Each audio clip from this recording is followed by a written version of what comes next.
Board পৰীক্ষা class 10 বা class 12 board পৰীক্ষাই হোক ছাত্ৰ ছাত্ৰীৰ বাবে অন্যতম গুৰুত্বপূৰ্ণ পৰীক্ষা। বোৰ্ড পৰীক্ষাক এজন শিক্ষাৰ্থীয়ে তেওঁৰ জীৱনৰ কঠিনতম পৰীক্ষা বুলি গণ্য কৰে। বোৰ্ড পৰীক্ষাত ভাল প্ৰদৰ্শন কৰিবলৈ হলে এজন শিক্ষাৰ্থীয়ে সঠিক নিৰ্দেশনা পোৱাৰ লগতে তেওঁৰ প্ৰস্তুতি ফলপ্ৰসূ কৰিব লাগিব।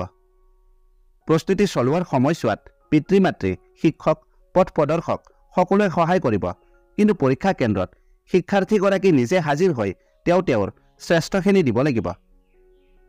বোৰ্ড পৰীক্ষাক লৈ আমাৰ শিক্ষাৰ্থীসকল বহু চিন্তিত হৈ থাকে।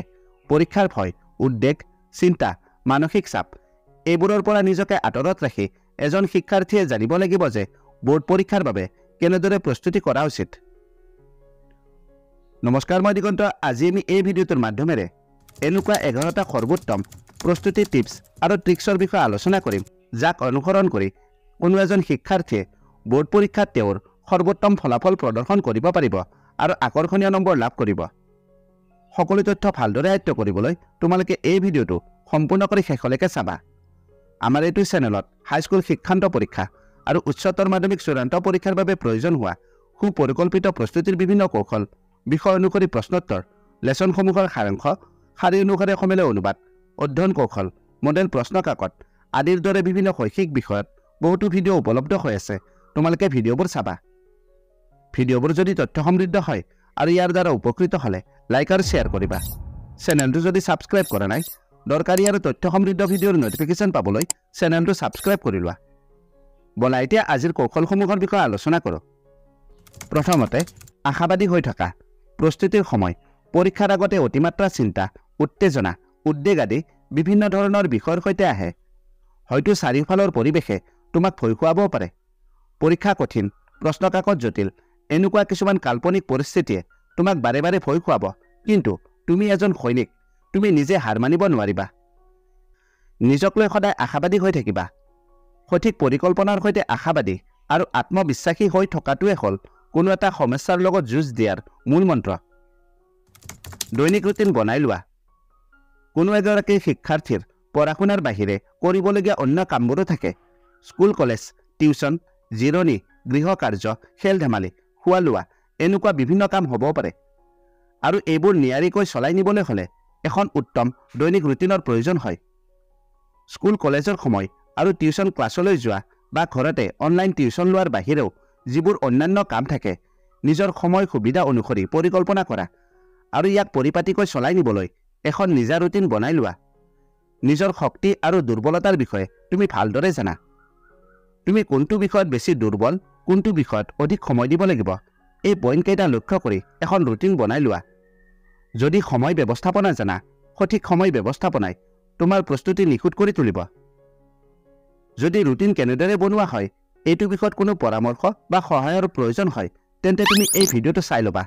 আই বটনত লিংক আছে আৰু ভিডিঅ'ৰ ডেছক্ৰিপশ্যনত লিংকটো দিয়া আছে। সময়মতে চিলেবাছ সম্পূৰ্ণ কৰা। কোনো এটা শিক্ষাবৰ্ষৰ আৰম্ভণিৰ সময়খিনি শিক্ষাৰ্থী এগৰাকীৰ বাবে অতি গুৰুত্বপূৰ্ণ। যিমানে সময় গৈ থাকিব, যিমানে পৰীক্ষা ওচৰ চাপি আহিব, সিমানে মানসিক চাপ বাঢ়িব। গতিকে শিক্ষাবৰ্ষৰ আৰম্ভণিতে সঠিক পৰিকল্পনা কৰিব লাগে। অন্তিম সময় বা শেষ মুহূৰ্তলৈ থৈ দিলে নিজৰ সমস্যাহে বৃদ্ধি হ'ব।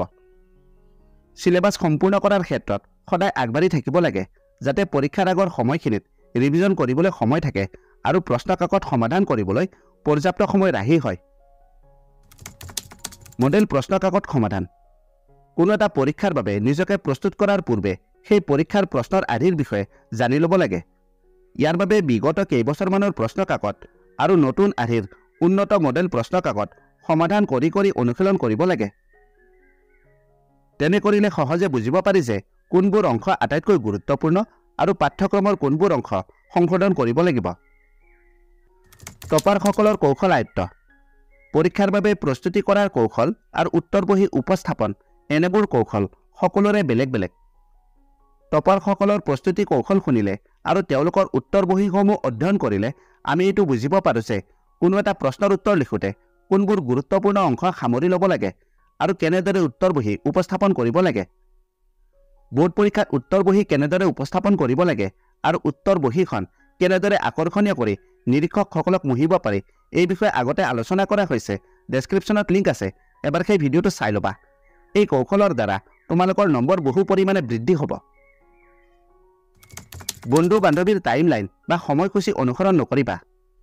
প্ৰতিযোগিতামূলক ক্ষমতা ভাল, কিন্তু কথাবোৰ বুজিব পৰা ক্ষমতা বা বিষয়বস্তু আয়ত্ত কৰিব পৰা ক্ষমতা অনুসৰি সকলোৱে বেলেগ বেলেগ।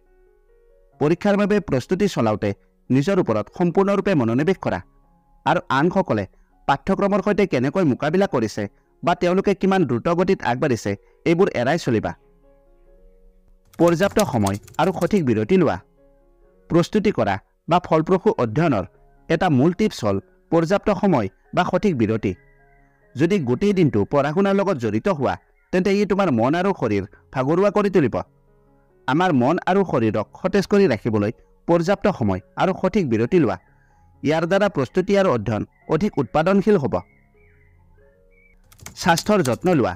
প্ৰস্তুতি চলোৱাৰ সময়ত স্বাস্থ্যৰ ওপৰত গুৰুত্ব দিয়াটো অতিকৈ গুৰুত্বপূৰ্ণ, কাৰণ যদি অসুস্থ হোৱা ই তোমাক দুৰ্বল কৰিব আৰু দুৰ্বল হ'লে স্মৃতিশক্তি কমি যায়। গতিকে পৰ্যাপ্ত টোপনি, সঠিক সময়ত খোৱা লোৱা, ব্যায়াম আদি কৰি থাকিবা।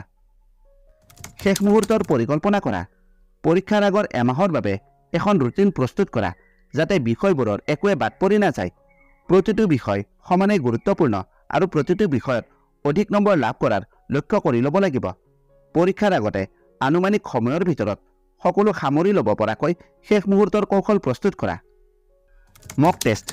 সময়ৰ ভিতৰত পাঠ্যক্ৰম সম্পূৰ্ণ কৰা আৰু সঠিক পুনৰীক্ষণৰ উপৰিও প্ৰশ্নৰ আৰ্হি আৰু উত্তৰ বহি কেনেকৈ উপস্থাপন কৰিব লাগে এই বিষয়ে আগতীয়াকৈ জনাটো গুৰুত্বপূৰ্ণ। মক টেষ্টত অংশ ল'লে সময় ব্যৱস্থাপনা উন্নত হ'ব আৰু নিজৰ দুৰ্বলতাসমূহ চিনাক্ত কৰিব পাৰি। লগতে পৰীক্ষাৰ প্ৰতি থকা ভয়টো মনৰ পৰা দূৰ হ'ব। আত্মবিশ্বাসী হৈ থাকা।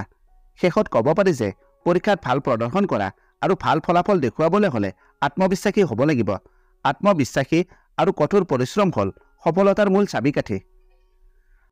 আশা কৰিলোঁ আজি আলোচনা কৰা বিষয়টো তোমালোকে ভালদৰে বুজিব পাৰিলা আৰু ইয়াৰ দ্বাৰা উপকৃত হ'বা। ভিডিঅ'টো যদি তথ্য সমৃদ্ধ হৈছে তেন্তে নিজৰ বন্ধু বান্ধৱী আৰু সহপাঠীসকলৰ লগত শ্বেয়াৰ কৰিবা। ভিডিঅ'টোৰ প্ৰতি তোমাৰ নিজৰ মতামত কমেণ্ট কৰি জনাবা। আজিলৈ ইমানতে এৰিলোঁ। অতি সোনকালে আন এটা আকৰ্ষণীয় বিষয়ৰ সৈতে পুনৰ লগ পাম। ধন্যবাদ।